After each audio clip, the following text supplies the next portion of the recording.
Welcome to Warhammer Warscroll Review. In this video, we'll be taking a look at the Beasts of Chaos unit, the Jabberslythe. Warscroll Review. The Warscroll Review no one asked for, the Jabberslythe. I really do love this model, and would love to see it on the tabletop. So let's check out if the new Beasts of Chaos book will make that happen. Our fatty has a 12-inch move with fly special rule, making it actually pretty fast for a monster. But 10 wounds and a 5-up save makes this thing really easy to kill. Offensively, it's okay. It does have a ranged weapon with, albeit, one attack. Hits and wounds on 3s with Ren 1, damage D3. Really, nothing to worry too much about. In combat, it does a bit better. It is both its Vorpal Claws and spiked tail to attack with. The tail is another 1 attack with Ren 1, D3 damage. But the claws offer 6 attacks at Ren 2. They are only 1 damage, but with that many attacks and decent rend, most models will be guaranteed to take a couple wounds at least from the Jabberslythe. So its weapons aren't great, but it has 2 more abilities to go over: Aura of Madness and Spurting Bile Blood. The Aura is a 6-inch bubble that activates in your hero phase. Roll a die for each enemy in range, and on a 6 they can't unbind spells, move, or attack until the start of your next hero phase. Jeez, that is actually a pretty crazy ability. But since this occurs in the hero phase, it will likely have to move into range and then sit there for a turn before getting to activate, so it will often have to survive a turn. This will be tough since the Jabberslythe is so squishy. If the enemy sees the Jabberslythe right in their face with that ability, they will have to kill it, because having the chance to lose a unit for a whole turn is just too big to ignore. This is great for the beast because of its other main ability, Spurting Bile Blood. This one has you roll a die for each time it takes a wound in combat. On a 4-up, the enemy model receives a mortal wound. If you can make the enemy kill this thing from full all in combat, you'll statistically be dealing 5 mortal wounds, which is pretty solid. The Jabberslythe is an 160-point behemoth model, so it's fairly costly. Its only use is basically running in the enemy's face and forcing them to either attack or chance the aura activating. Statistically, you'd have to get it around 6 units to do something each turn, so sticking this toad right in the middle of the enemy's army will be important. The more you can threaten, the more important it is for the enemy to kill it, hopefully freeing the rest of your army from getting shot.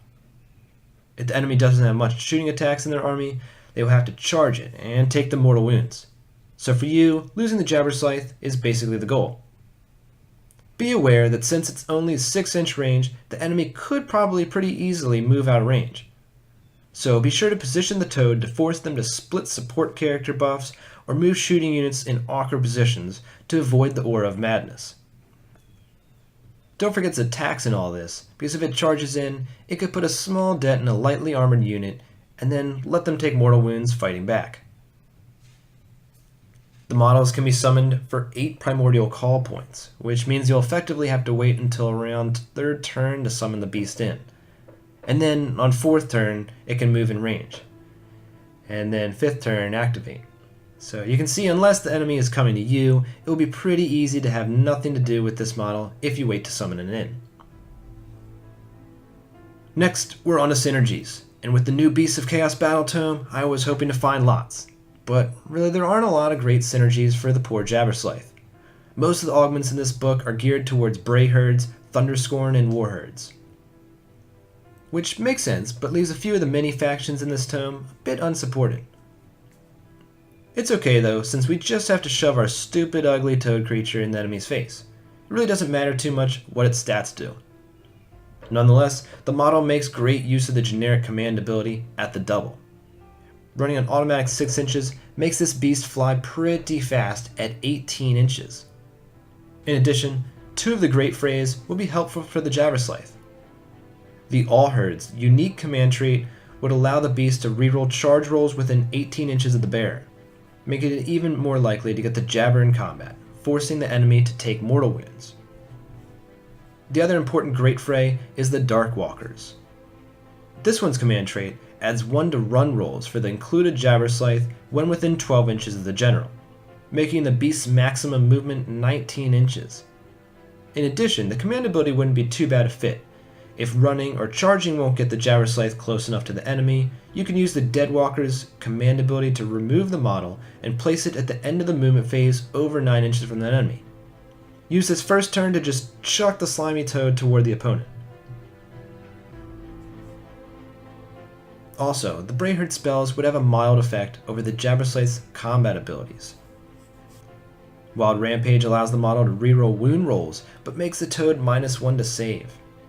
And Titanic Fury adds 1 to the attack characteristics to the monster's melee weapons.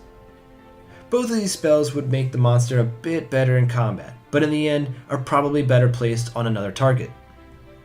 I suppose if you factor in the Herd Stone, should the enemy be close enough to suffer its effects, they would be -3 to save against its 6 claw attacks.